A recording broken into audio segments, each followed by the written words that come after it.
This is Jeremiah Pfeiffer, and you're listening to Science from the Source. In today's episode, we discuss issues surrounding injuries in adolescent pace bowlers as I speak with Mitch Forrest, who is a Ph.D. candidate in the School of Psychology and Exercise Science at Murdoch University. In this interview, Mitch talks about the sport of cricket as he outlines his thesis, Exercise-Based Injury Prevention of Adolescent Cricket Pace Bowlers. And then we talk about his paper, Injury Prevention Strategies for Adolescent Cricket Pace Bowlers, which has just been accepted in sports medicine.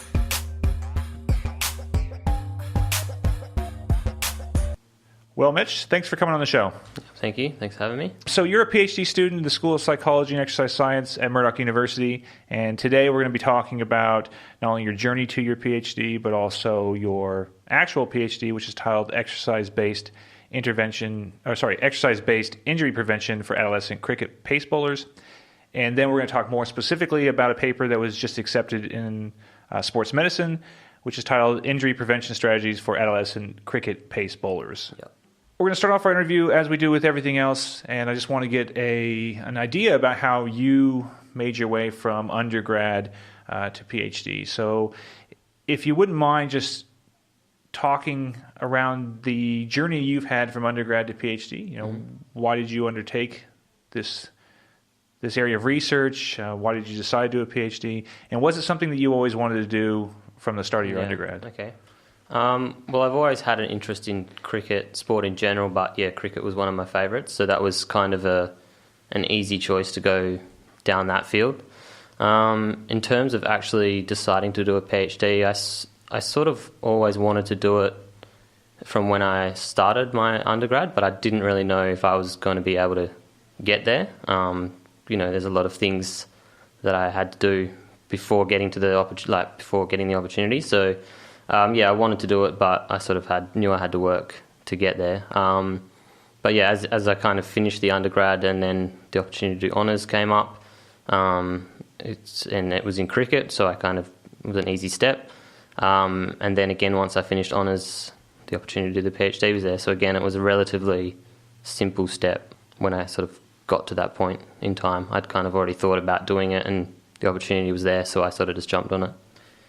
And how early on in your undergrad did you think you wanted to do a PhD? Because I don't think that's it's not a normal student. Most students entering their undergrad, a PhD is probably the furthest thing from their mind if they even know what one is. Yeah. So where did you make that decision? It was quite early on. I guess I was sort of quite competitive and wanted to, just get the most out of myself that I could. So whenever I saw an opportunity to go further, that was something that sort of appealed to me. So I guess as soon as I heard that there was the opportunity to go on and do research after the undergrad, I kind of knew then that was something I wanted to do. And you're doing quite well in your PhD.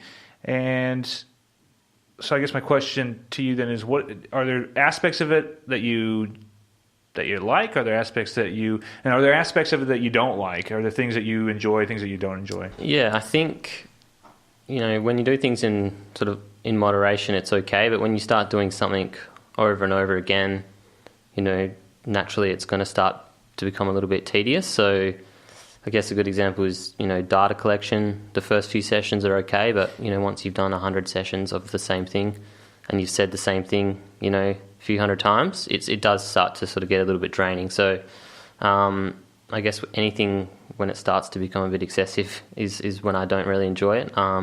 Data analysis, the same thing, starts off okay, but as you get towards the end of it, you're just sick of doing it. So I would just say things that drag along, I don't enjoy too much. So then how do you balance that? Because PhDs are quite time intensive and they can have lots of repetition, and that's over a long period of time. So 3 to 4 years that can happen. And so what is it that do you have any kind of strategies, so for maybe a new PhD student that's listening to this might take on board to help get them through that kind of monotony and stay interested in the PhD and stay wanting to continue with the research and publish? I guess if you're able to, sometimes juggling a few things at once is good. If there's no real time pressure on getting any of those things done, then you can afford to sort of jump between things. So if you've got data to analyze or you've got data to collect, you've got papers to write, there's nothing stopping you from doing all three of those things in one day. rather than, a full day of data analysis. Sometimes that's unavoidable though. If you've got a deadline and you need to get something done, you just have to sit down there all day and do it. But yeah, if you can avoid it, then it's probably a good bit of advice. So then what you might be saying is, do you think being highly organized is quite an important aspect? Yeah, definitely. Yeah, and just being able to sort of let things go for a little bit and move on to something else, not get too, attached to something, and to spend all your time doing it. And especially writing, if you're not being very productive with your writing, it's probably not the best idea to sit there for days, writing a couple of paragraphs. Sometimes you need to just be like, okay, I need to move on, put that aside for a while, move on to something else, and then come back. So yeah, being organised, and then also being able to shift things around in your schedule. I've been told by some of the other academics in the department that you're a fairly good writer. Where did you gain your writing skills? I guess I don't really feel like I'm a great writer. One thing I do though is, I reread my work a lot, and I break down every single sentence and make sure it makes sense and that it needs to be there or it doesn't need to be there. I don't sort of hold on to a paragraph. If it doesn't need to be in there, I'll just delete it.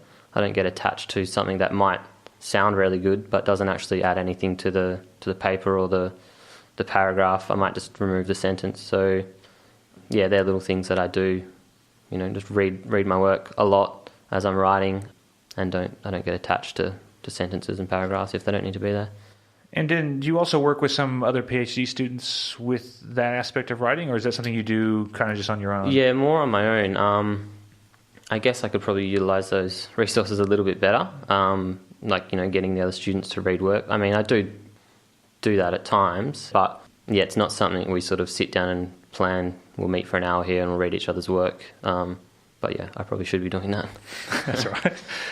And saying that, just in terms of other students within the program, and before we get on to the actual thesis in the paper, what kind of interactions do you have with other students, and do you think that those interactions help with your progression through your PhD, and how do you think definitely they do? So sort of that we don't probably use each other sort of to improve our academic work as much as we do just for, there's a whole heap of things involved in doing a PhD, and you need to stay positive, and sometimes just having someone to talk to about something that's not going right, or talk to them about your supervisor doing something.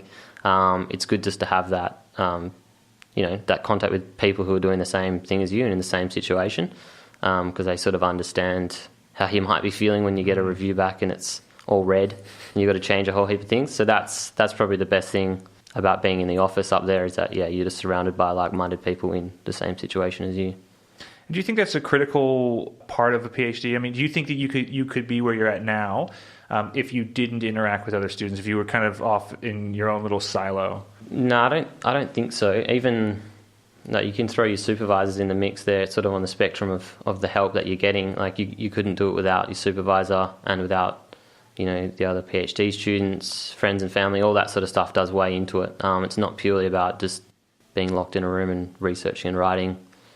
There's a whole heap of other elements to it, so it does help.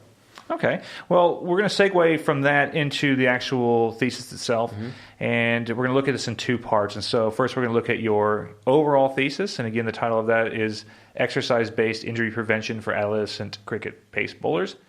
What I want to discuss here is maybe you can walk us through what the overall thesis is about, what led you down that path in the first place, and what it is you're trying to accomplish with the overall thesis. And so feel free to say as much as you like around that topic. So the aim of the thesis is to develop strategies to prevent injuries in pace bowlers. I guess we'll start out sort of why we chose that population. In cricket, the pace bowlers are injured more than all the other players, and their injuries can be quite debilitating at times, so they're a good population to sort of target for injury prevention. They're going to get a lot out of it. And for someone who doesn't know cricket, and that would be pretty much any American person listening to this would maybe not have watched cricket before, what are the different types of bowlers that they have, and why would it be a pace bowler in particular is going to be more injury prone? Yeah, okay. Well, I guess drawing parallels to baseball, the bowlers are kind of like the pitchers, so they're the ones throwing the ball or bowling the ball. In baseball, correct me if I'm wrong, most of the pitchers are trying to bowl fast. I mean, they do variations and curveballs and things like that, but it's generally about bowling faster with a lot of variation. So that's also the case in cricket, but cricket also has a spin bowler, which is a lot slower, like the velocity of the ball. Because you're able to bounce the ball in cricket, it's an advantage to sort of spin it. So, yeah, that's where we compare between in cricket. We've got the spin bowlers who aren't, there's not as much force moving through their body, or their back and their lower body, compared to the pace bowlers. So that's sort of, why we focused on the pace bowlers more so than the spin bowlers, purely just, the forces moving through the body. And unlike baseball, pace bowler, they do a run-up, right? Yep. So unlike baseball where they're very static in their initial movement, pace bowlers have a fairly long run-up before they throw the ball. Yeah, so they run in. They don't sprint in. If they're actually sprinting, it's sort of quite inefficient to be able to decelerate the body and bowl, because when you bowl, you run up and then you decelerate the body and you use that sort of energy to slingshot the ball forward. So yeah, they quick jog in, and then at the bowling crease they almost stop moving. They don't actually. They do follow through, but they decelerate a lot and release the ball. So yeah, there's a lot more forces moving through the lower body and the back, I would say, in bowling compared to pitching. I haven't actually seen a study on that, but yeah, I would assume there'd be more in bowling. And is it the level of deceleration that makes pace bowlers more injury prone to another type of bowler, or what is it that makes them more injury prone? They're generating more force initially. They're decelerating, more quickly with a greater amount of force, sort of a greater amount of momentum. And they also adopt some quite extreme trunk postures when they bowl. So they rotate, they twist, they flex forward and they flex to the side as well, all in a relatively short period of time. And then they've got the ground reaction forces that are, resulting from the run up and the deceleration. They're moving up through the body as well. So you've got like compressive loads and shear loads acting on the spine in a really short period of time, and that's what's causing a lot of the back injuries. Back injury is the most common injury? Yeah. So, sort of 30 to 50% in the studies. Okay. Yeah, I did that. And so you're interested in pace bowlers, and also the overall thesis that is interested in adolescent pace bowlers. So why an adolescent pace bowler? Well, the adolescent pace bowlers are sort of an interesting group because, like I said, they're bowling, they're experiencing these really large forces, but their bones are still developing, particularly in the spine. The bones haven't ossified completely, so they're a little bit, I guess, soft is a word you could use, compared to an adult's bones, which are a bit harder. So, they're more susceptible to damage during the adolescent years. And what we see in the elite players, that some of the injuries that have developed when they were younger are still causing them issues now. So in order to stop the injuries in the adult, let's say an elite Australian cricketer, we need to target them when they're an adolescent pace bowler. So that's sort of why we chose that group, because, there's no point trying to fix them.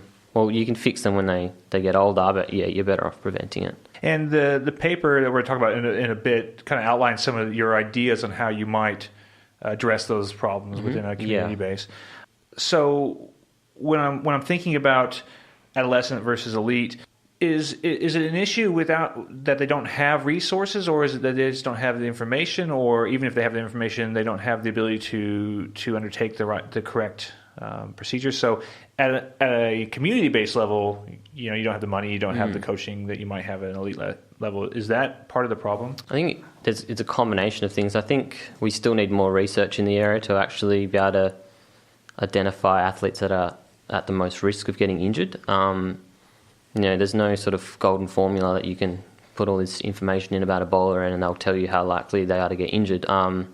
There probably never will be that, but we can get close to that point where we can really screen athletes and identify those that are going to get injured. So that's difficult to do, even at the elite level. That's tricky. And then at the community level, you throw in that fact that they don't have access to elite coaching staff. They may not have a lot of equipment or money to do things. So that's a problem for them, on top of the issue that the elite level has. So more research is needed, I think. And this is a fairly important thesis and project, because cricket is a fairly high participation sport in Australia, is it not? Yeah, it's true. And so I've never played cricket, and I didn't grow up in Australia, so I'm not quite sure. But I would assume in the U.S. when you play baseball, as you're going through the little leagues and working your way up, everybody pitches at some point. Mm-hmm. They try it out. They might pitch a bit. And they might grow out of it. Is that similar within bowling? Within cricket, yeah. When you're young, they encourage you to try all the positions out, and then as you get older, you do start to sort of lean towards one or the other. But yeah, definitely, a lot of the adolescent bowlers or play cricket as a bowling, even though they may not, go on to be an out-and-out pace bowler. Yeah, a lot of them are participating in it. Yeah. And then at what age do you start seeing injury from bowling-based injuries? Do you see them all the way down into some of the younger leagues? It sort of it ramps up as they get older, it would appear. So sort of that it depends on the growth spurt as well. I think that plays an important role. So when they really start to go through a period of accelerated growth, that's generally where they become quite prone to injury. So that that's obviously individual. To put a number on it, you'd maybe around sort of 15, 16 years, it starts to sort of become an issue. And then depending on if they go on to the elite level, their workload goes up quite a lot compared to what they were doing before. They do manage it quite well though in the elite players, but yeah, it just sort of it ramps up and then it either drops off if they don't go on to play cricket when they're sort of 18, and then it's sort of hard to know what would have happened to them. But yeah, when they get to the elite level, they still do have a relatively high number of injuries occurring. Okay, so at that 15, 16-year-old level, it might be a point where someone's starting to specialize more as a bowler as opposed to in some of the more junior levels where they would be playing lots of different sport.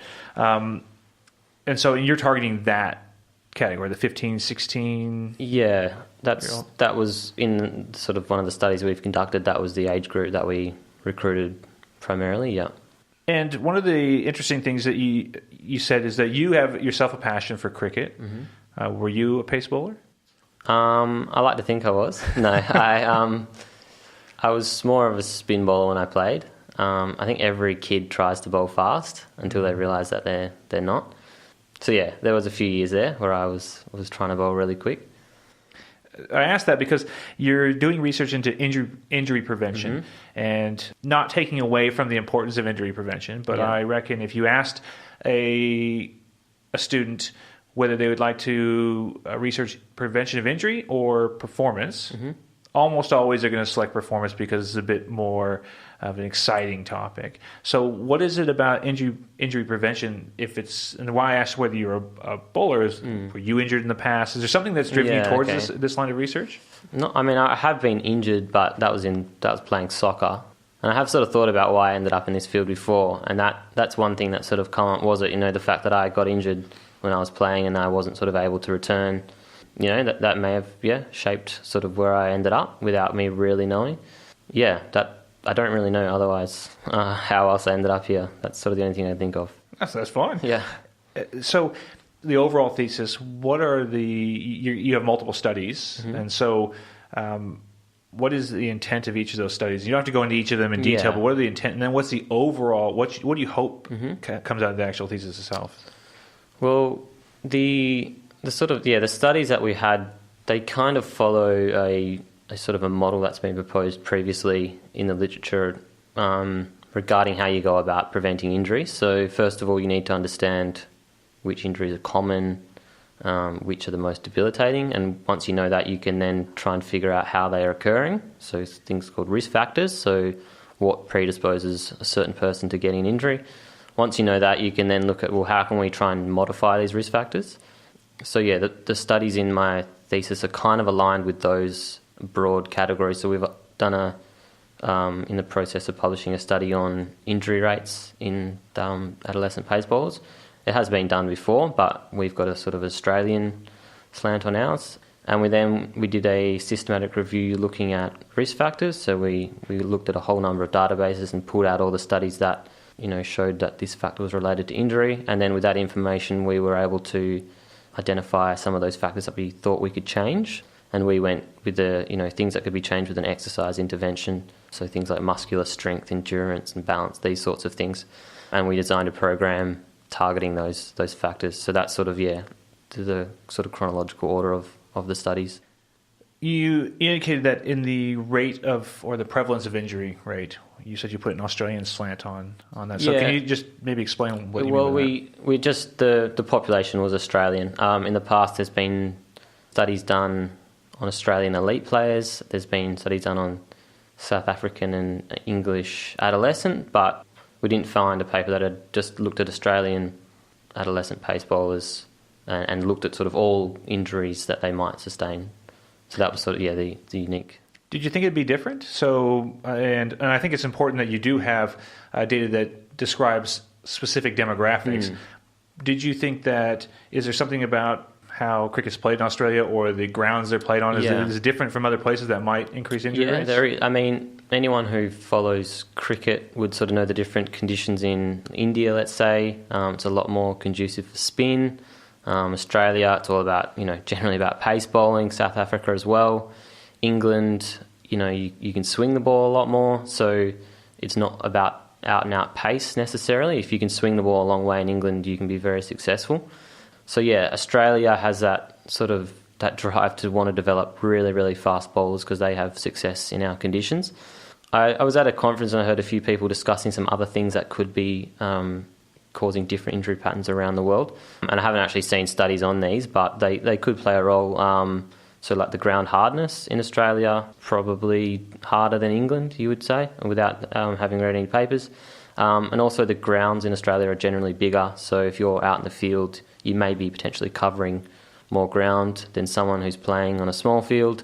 So there's a number of things which could change the injury patterns in Australia. I would say though, Australia and South Africa may be somewhat similar if I was going to pick one, but Australia and England, let's say, would be probably different, yeah.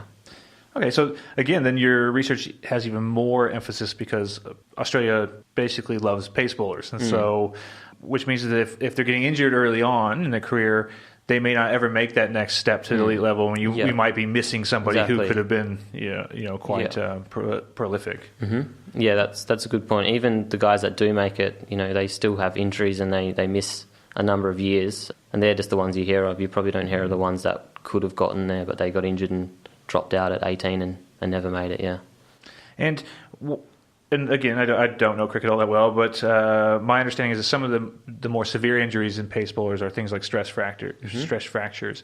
Are those things you also see at an adolescent level? Yeah, definitely. Yeah. Even in the study that I conducted, I think 6 out of so about 10% of them had a diagnosed stress fracture, and a number of them had back pain that they didn't sort of get looked at. So they, potentially could have been also carrying a stress fracture or a slight sort of hotspot on a bone scan, the beginnings of a stress fracture. So we do see them even at the younger age.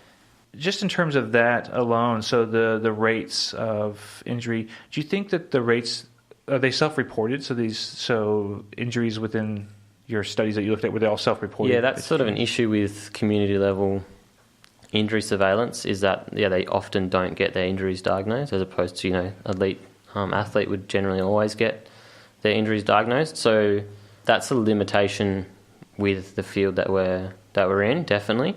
But it's sort of one of those things. There's not a whole lot you can do about it at times. So it's sort of, you just got to take that. And the reason I'm also asking is that it happens a lot in other sports where, as a junior level athlete or as an amateur athlete, you can call them, you may not be willing to tell someone you're injured because you don't want to miss a chance to move up in the ranks.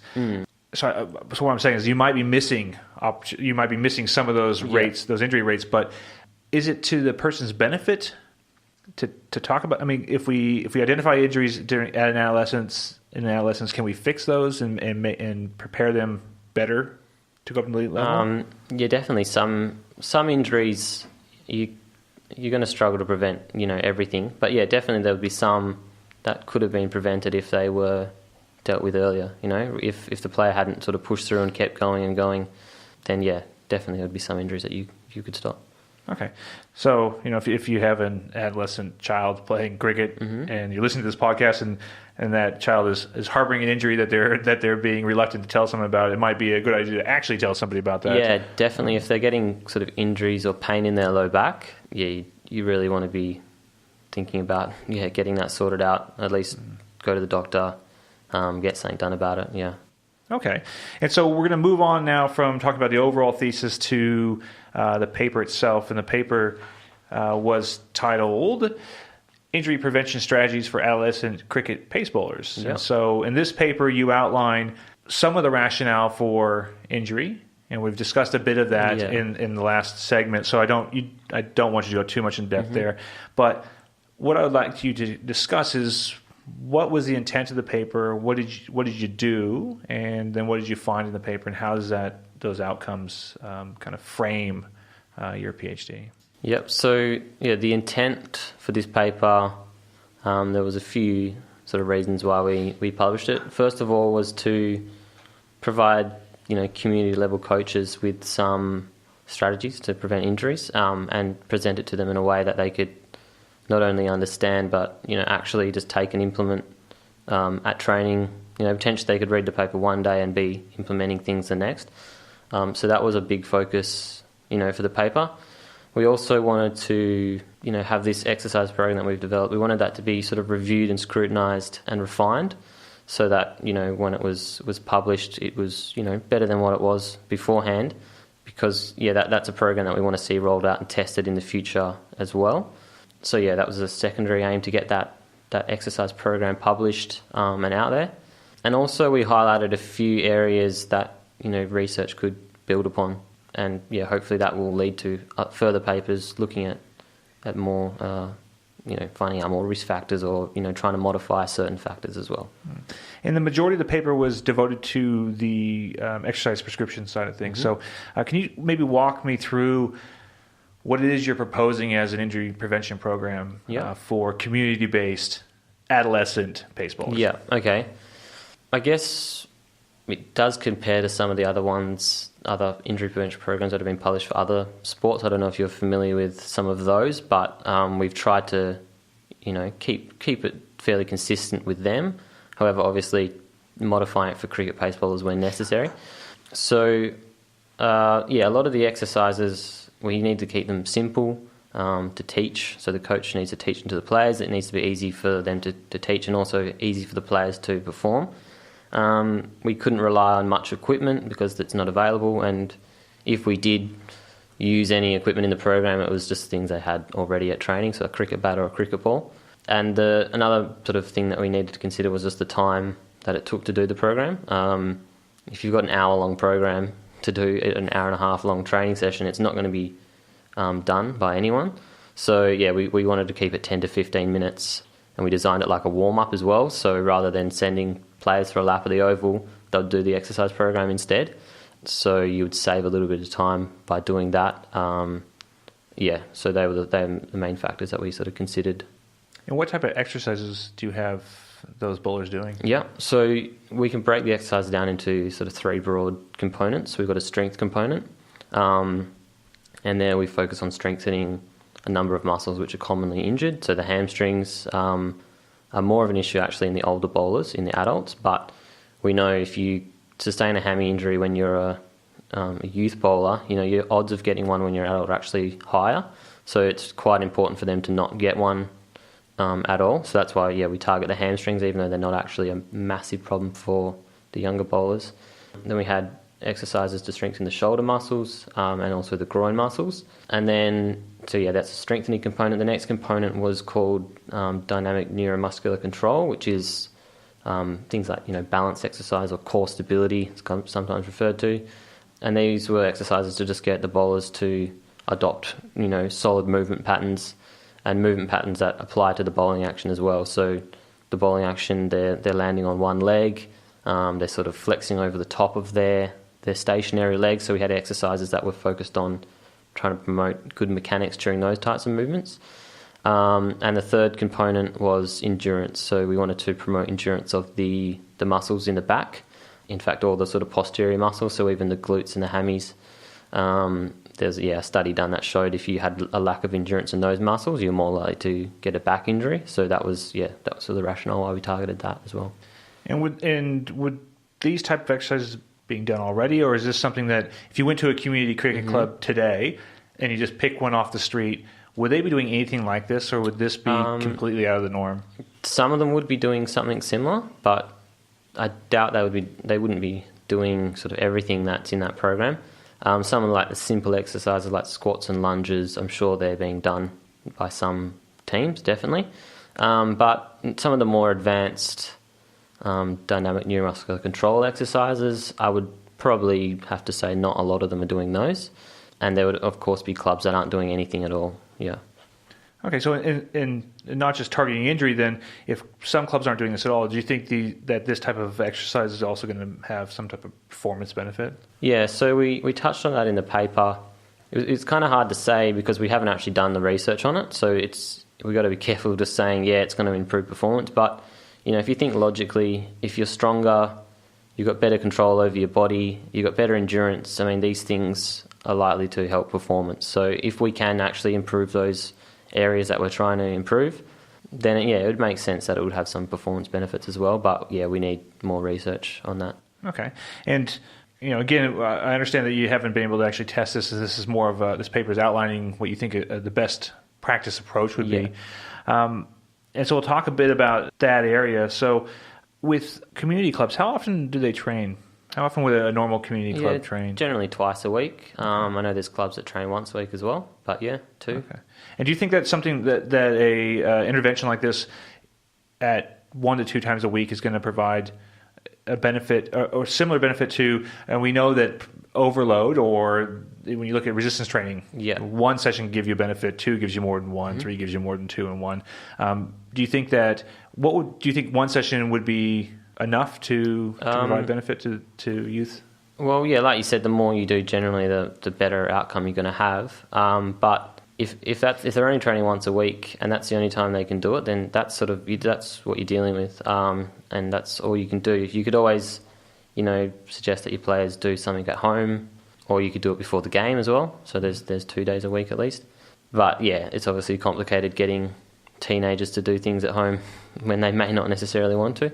So yeah, if you're training twice a week though, and you can sort of embed it within training, and before a game, that would be the best outcome. And so if you're doing these things at home, my understanding just from reading the paper itself and then our brief chat here is that these exercises could all be done could they all be done on your own and with very minimal? There are partner assisted exercises, but they could all be done on your own if you had, a certain setup. So the Nordic hamstring exercise, usually someone's holding your ankles, but if you've got somewhere you can, secure your ankles underneath something and do it safely at home, then yeah, you could do it at home, or the parent could help out.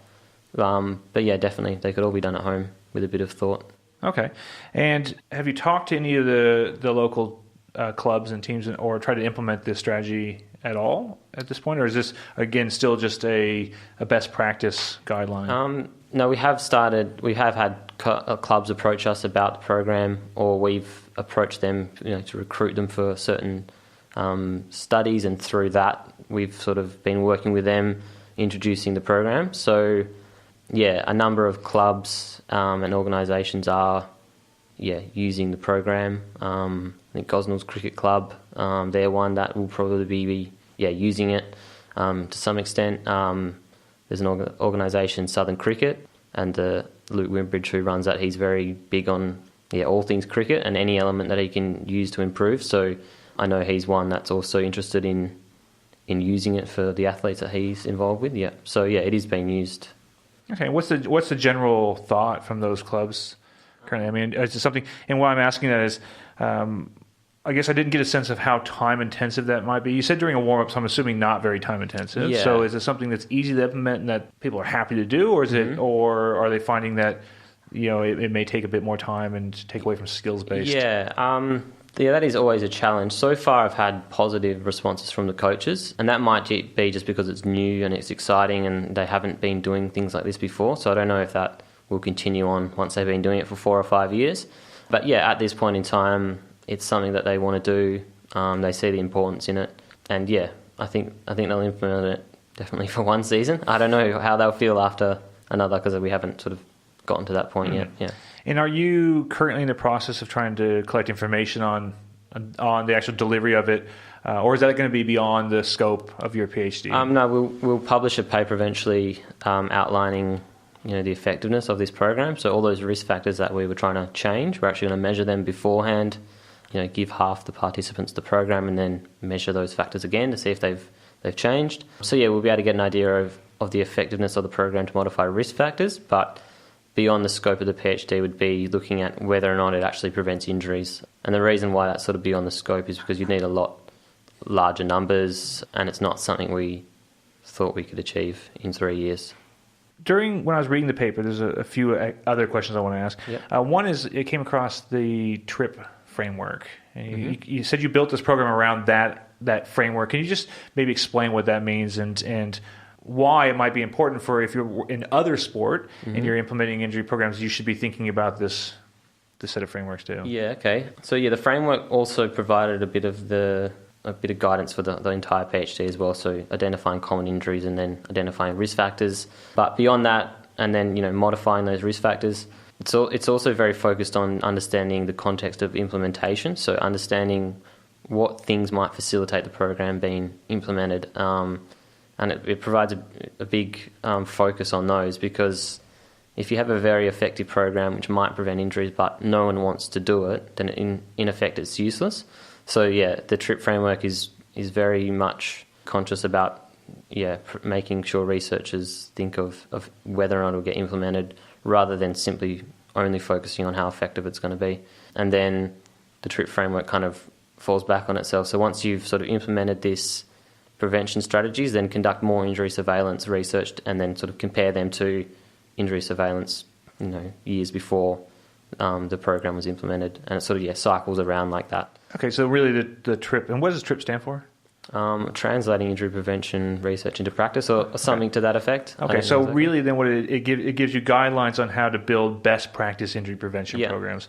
And so if you're working with a team or you're in a team and they're using injury prevention programs that aren't following these guidelines, they may not be getting the best. They may not. That doesn't mean they're not getting a good outcomes, but they may not be getting the best outcomes they possibly could. Yeah, I guess if they were trying to prevent injuries that don't really happen very often, and they were neglecting to target injuries which are very detrimental, then they wouldn't be getting the best out of it. But I think a lot of them, they would know, if you're in a cricket club, they would know what injuries are occurring. I think the only where they might not quite get it right is what type of exercises to include to really get the most benefits.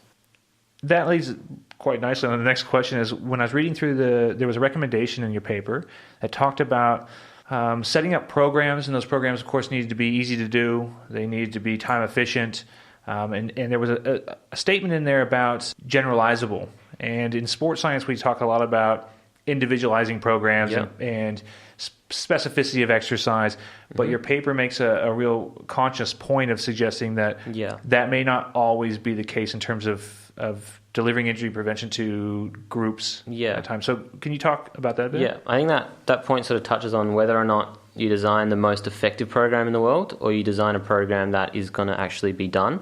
And obviously you have to get the balance between those. At the elite level, the balance has shifted a lot more towards, making things individual, but that approach doesn't really work at the community level.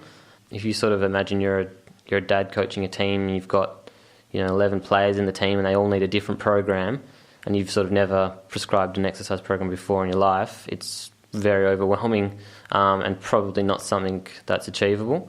So we kind of compromised on having an individualized program to allow it to be simple, which we thought would then increase the chance of it being implemented. And then you also made a comment about it being fun. So can you maybe explain how your program fits into that batch and why that might be important? Yeah, so with that, it's probably an area that we need to build upon more after trialling the program, with a large cohort, and potentially conducting a survey after that, asking the players how could it be improved. So we're very much aware that this program isn't perfect yet, and that it can be improved. And that's probably an area that it could be improved is developing a number of games that could be used and incorporate the exercises as well. In the paper, we kind of left it up to the coaches to, if there's a certain skill that they're trying to improve and they can incorporate an exercise into that, then we sort of encourage them to do that. But I think, it's a good area that highlights something that we need to keep working on to make it fun and enjoyable as well. And there's a couple of other questions that I have just about the paper before we get to the final two questions of the interview. Your paper also covered a couple other areas that are lead to injury. So one of them was the biomechanics of the pace bowler, and the second was the load, or how many balls they bowl basically, over a certain period of time, either within a game or between games and within weeks. So without getting too stuck into that, what can community-based programs do to mitigate some of the issues with biomechanics and load? Yeah, well, firstly, just sort of say that even though we focused on the sort of the neuromuscular deficiencies that could be changed with the exercise program, it doesn't mean that is more important than the biomechanics or the load. In fact, they're all very important. We just sort of had more of a focus on one of them in this paper. So, the community level coaches need to be just as aware of those factors too. When changing biomechanics, it can be very difficult because you firstly got to identify if the mechanics that bowler is using is actually going to cause them an injury, and that takes a lot of skill and expertise to do. In saying that, a lot of community level cricketers, coaches rather, who have been doing it for a while, they are pretty good at identifying what the bowlers are doing wrong, and they're good at giving them techniques to change that.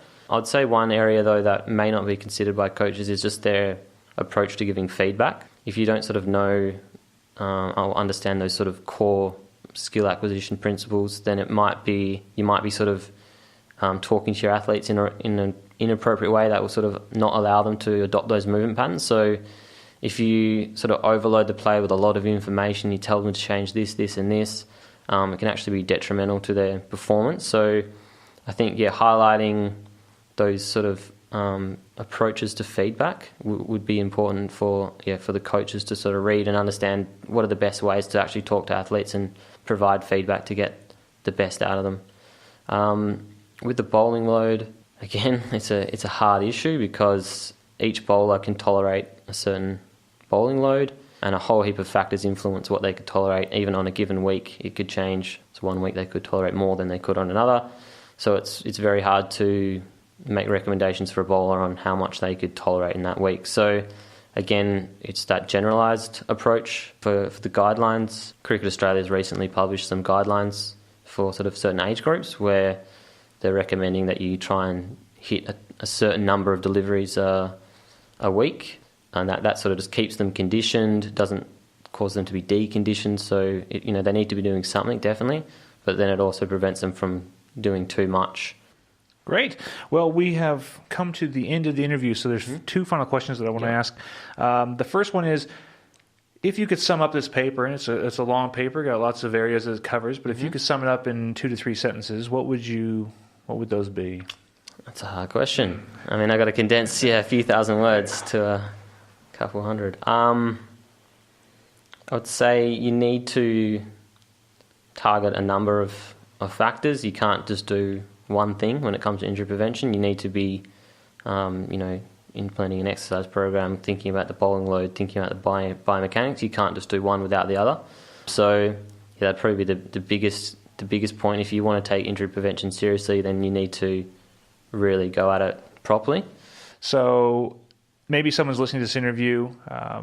Maybe they're a dad who coaches a cricket team, and I think that for a coach who that's what they do, they coach, they might have their head around most of these areas, but as you go down a level, it becomes even more, it's more complicated with, coaches being part-time coaches, this and that.